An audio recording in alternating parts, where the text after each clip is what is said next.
Olá pessoal, meu nome é Júlia e o tema do nosso grupo é positivismo jurídico. Para iniciar, vamos conversar com o acadêmico Júlio. Falar um pouco sobre os principais autores, falando sobre Jeremy Bentham, John Austin e Rudolf Jeremy. Começando com Bentham, ele adotou uma posição acerca das codificações que teve 3 momentos. Seria a proposta de uma reforma e uma reorganização sistemática do direito inglês, que seria sistemático diante de uma ausência de regras gerais, sem uma linha legislativa, mas com várias judiciais.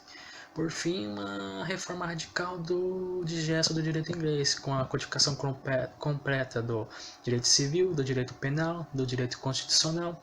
Bentham não pretendia criar um código verdadeiramente universal, aplicável a toda a sociedade civilizada. No entanto, não teve qualquer sucesso prático nisso.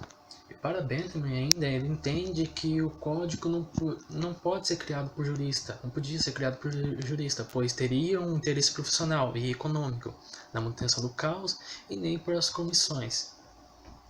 Austin, por sua vez, chega a fazer uma ligação entre as correntes de base do positivismo jurídico, partindo da divisão entre ciência, da legislação e jurisprudência. Para Austin, a lei é uma forma típica de direito, sendo um comando geral abstrato com equivalente sanção. E ele apresenta 3 princípios como tidos como fundamentais do positivismo jurídico: a afirmação de que o objeto da jurisprudência é o direito tal como ele é e não o direito como deveria ser, tratando-se de uma concepção positivista do direito, a afirmação de que a norma jurídica tem a estrutura de comando, tratando-se de uma concepção imperativista do direito.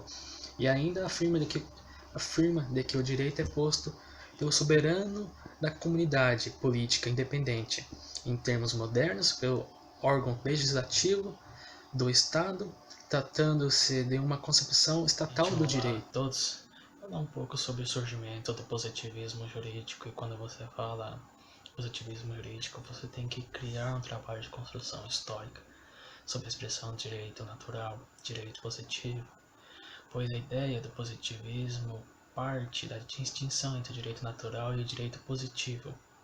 Aristóteles usou 2 critérios para essa distinção, de que o direito natural é aquele que tem em toda parte a mesma eficácia, e já o direito positivo é aquele que tem apenas eficácia nas comunidades políticas em que é posto. E o segundo critério que ele usou seria que o direito natural ele prescreve ações cujo valor depende do juízo que sobre ela tenha o sujeito, e existe independentemente do fato de serem parecerem boas ou ruins. Já o direito positivo, ele estabelece ações que antes de serem reguladas podem ser cumpridas independentemente de um modo ou de outro, mas uma vez reguladas pela lei, devem ser desempenhadas na forma prescrita pela lei. Sobre os autores, eu queria mencionar mais um, que seria Rudolf, que eu acho importante, que ele teorizou essa concepção de ciência jurídica. Ele entendia que a ciência jurídica era universal, por possuir um método próprio, refinado através do tempo. Ele propôs uma simplificação dos materiais jurídicos, facilitando seu manuseio, que era similar à proposta das codificações. Na era medieval, o direito advinha de uma sociedade civil. Nessa sociedade, o juiz poderia escolher o direito aplicável.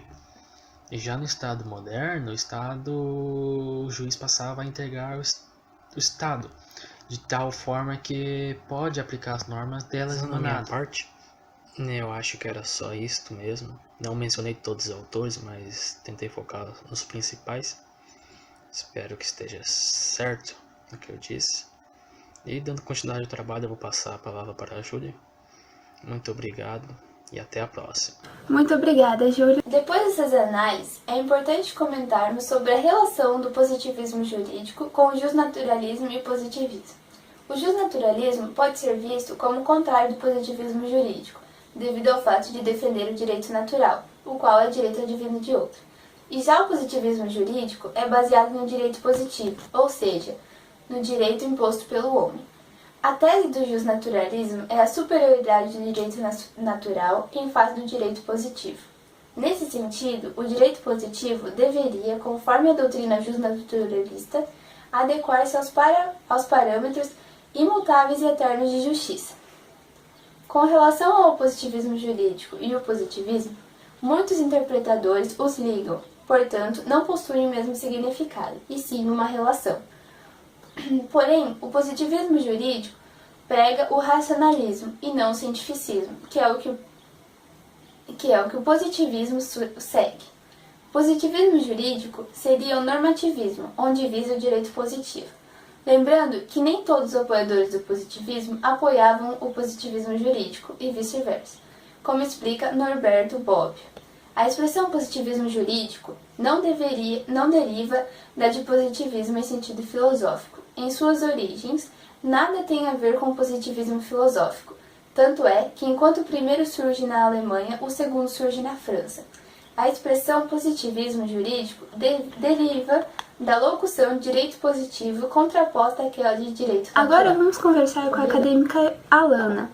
Ela vai nos explicar qual era a síntese dos pensamentos do positivismo jurídico. Positivismo é uma corrente de pensamento filosófico, sociológico e político que surgiu em meados do século XIX na França. A principal ideia do positivismo era de que o conhecimento científico devia ser reconhecido como o único conhecimento verdadeiro. O positivismo acredita que uma teoria só pode ter sido como verdadeira se for comprovada a partir de técnicas científicas válidas. Outra característica do pensamento positivista é a ideia de ciência cumulativa, ou seja, transcultural, atingindo toda a humanidade, não importando em qual cultura surgiu ou se desenvolveu. A ideia do pensamento positivista foi centralizada em 7 termos e significados, de acordo com Comte, que são eles: real, útil, certo, preciso, relativo, orgânico e simpático. O positivismo jurídico é diferente do positivismo filosófico, proposto por Comte. No âmbito jurídico, o positivismo é visto como um direito imposto pela vontade do ser humano, ou seja, direito posto, direito positivo.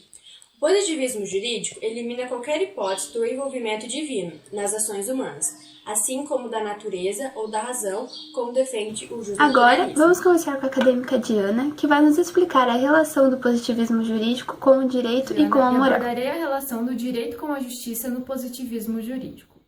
Partindo-se do pressuposto que no positivismo os conceitos de direito e justiça se confundem com a lei, o que é legal, por consequência, é jurídico e justo. Aristóteles não conceituou a justiça partindo de um dever ser, mas das virtudes humanas que levam à felicidade, sendo que para ele a justiça é a maior virtude de uma sociedade. É importante salientar que, para Bento, a codificação entroniza o comando estatal na mira da maior felicidade para o maior número de pessoas. Já para Austin, o comando do Estado ganha contornos de ordem definitiva, como ato de vontade cujo cumprimento não se discute. Ainda, Max Weber primou pela objetividade e pela neutralidade do observador. Posteriormente, Kelsen elevou o positivismo jurídico, fornecendo teorização robusta, que se dizia defensora de um direito puro de influências políticas e sociológicas. Norberto Bobbio foi quem notificou as concepções positivistas, ajustando o modelo analítico ao mundo paradoxal e duvidoso no qual vivemos. Além destes, Hart distinguiu a lei dos demais comandos pelo fato de que a lei consubstancia uma união entre normas primárias e secundárias. Porém, tais comandos decorrem de valores aceitos pela comunidade. Já no Estado moderno, o judiciário perdeu a posição de fonte principal do direito e transformou-se em órgão estatal subordinado ao poder legislativo. Ele é encarregado de cumprir fiel e mecanicamente as normas estabelecidas pelo poder, uma vez que no positivismo o juiz não é uma fonte principal, mas subordinada ou delegada. Quanto à relação do direito com a moral no positivismo jurídico, Robert Alexis afirma que o rápido exame dos conceitos positivistas de direito mostram que posições muito distintas são defendidas, e comum a todas elas é apenas a tese da separação entre o direito e a moral. O argumento analítico mais importante em favor da tese positivista da separação é o de que não existe nenhuma conexão conceitualmente necessária entre o direito e a moral. Sendo assim, todo positivista deve defender essa tese, pois se admitir que existe uma conexão necessária entre o direito e a moral, não poderá afirmar que o direito deve ser definido mediante a exclusão dos elementos morais.